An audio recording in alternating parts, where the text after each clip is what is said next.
This time at the Quick Speed Shop, I've got a brand new tool to flare brake line.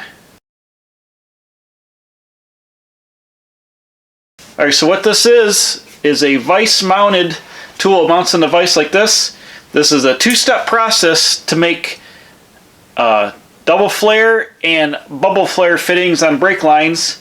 And the thing is awesome. We're going to go over the vise, we're going to check it out, we're going to see how long it takes to run it through and make a flare like this. We're going to compare it to my old style tool, and I'll show you that this is a lot better. TGR stands for Tool Guy Republic. It's made in Taiwan. I bought this on Amazon. I'll put a link in the description. But basically, you get this plastic case and you open it up. Bam, here's the tool. You got your 4 dies here. You've got the tool that comes out, and the handle just has a little ring here. Pretty much goes in like that and operates the device. That's pretty much it. We got 3/16, 1/4 inch, 5/16, and 3/8 fittings. So I'll do all the popular sizes of line from brake lines up to fuel lines. Now the old way, you had this tool, which is a manual tool, which goes in the vise here.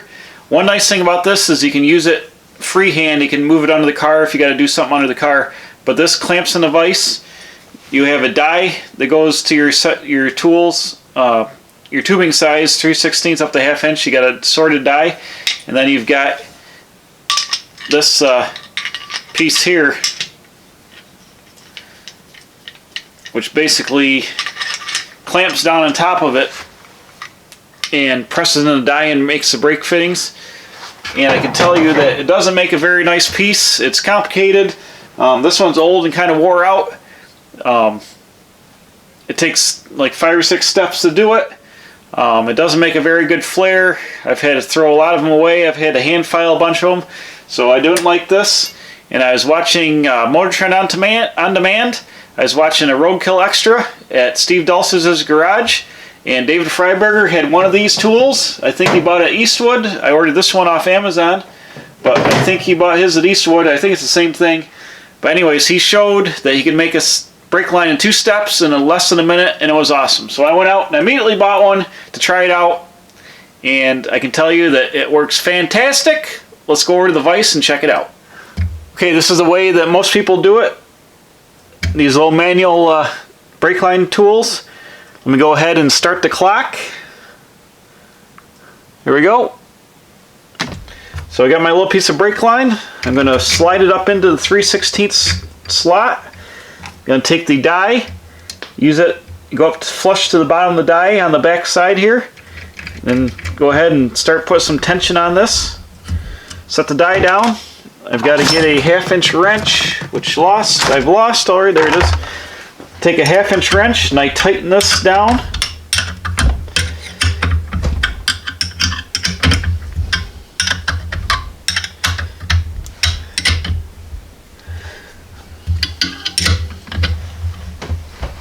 Alright, it's tight. First step, I take my die and I stick it into the line. It's a little tight. I should have deburred this. Hold on.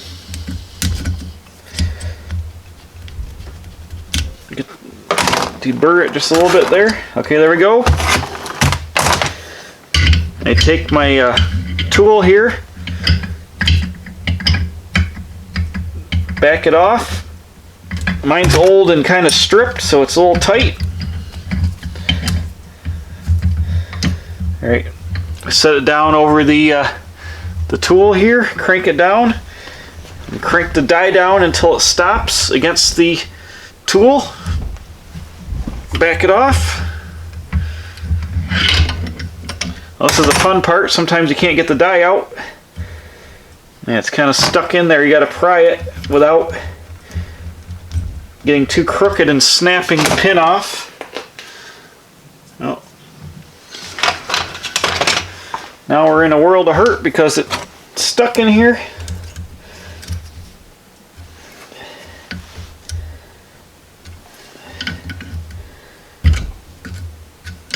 Just kind of work it out without snapping it off here. Alright, we got the die out.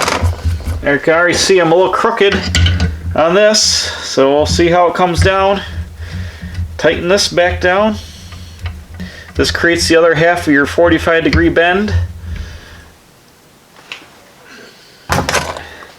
Take my wrench, tighten her down here. This mushes down to about there. Back it back off.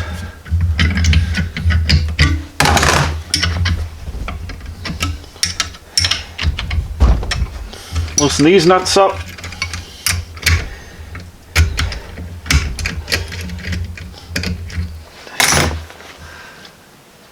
And bam. Almost 3 minutes to do that, but look what we got here. You've got your piece, you've got, my teeth are worn on this, I've got chewed up teeth marks on both sides of the bend, and also, if I don't know if you can see that, this is off center.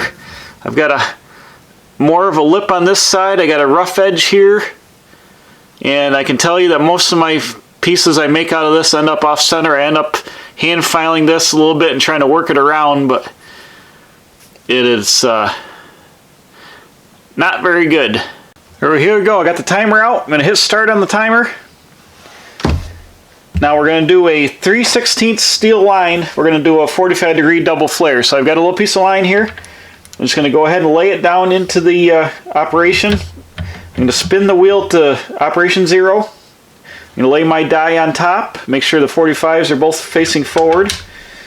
I'm going to go ahead and bring this clamp over, put the pin in. Operation 0 is just a positive stop to make sure everything's lined up. Seat the steel line against the face and against this. Tighten down your clamp. Operation 0 is complete. Go to Operation 1 for 3/16 line. Go ahead and push this till it stops. Spin it over to Operation 2 for 3/16. This will create the double flare. Push till it stops. There we go, done. 52 seconds. 53 seconds. So let's see how it looks.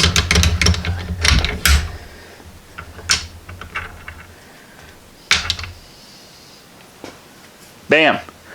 Perfect 45-degree double flare in the steel line. This machine is awesome. 1 minute to make that flare and it's perfect. Let's go ahead and let's try a double flare with this. So for a double flare, use the same die. Got 3/16 steel line. Put it back in the die, and we're just going to do one operation instead of two. But first we're going to use the zero out gauge. Whoop. Go ahead and we'll zero everything out here again.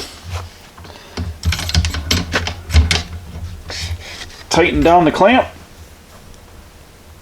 And the instructions say you just got to do Operation 1 to get a double flare, so we'll try that.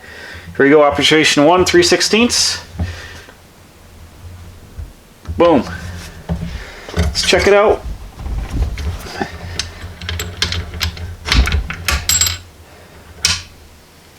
There it is. So there we got a perfect bubble flare on this end. Got a 45-degree flare on one end, double flare, and bubble flare. I rarely use bubble flares. I don't have anything that runs that, so I'm interested in good 45-degree flares.